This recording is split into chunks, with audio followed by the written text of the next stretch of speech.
Hello friends, today in this video right now I'm going to show you how to on and off iComfort Shell on Samsung mobile phone. So friends, before we continue this video, do not forget to like the video and subscribe the channel. Okay, so let's start the video. Here at first you have to move on setting. After that you're going to find this display option, so you have to move on this display. Okay, after you have been click on it, you just scroll and here is the iComfort Shell. So if you want to use the iComfort Shell, at first I'm going to show you something. This is the icon, but just click on iComfort Shell.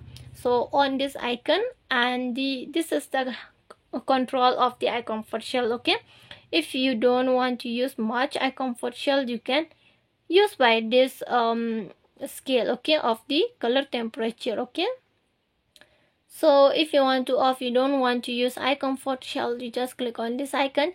Here the iComfort Shell will be off. Okay, you just on like this by this icon directly. Okay, you can off it also by this icon shortcut.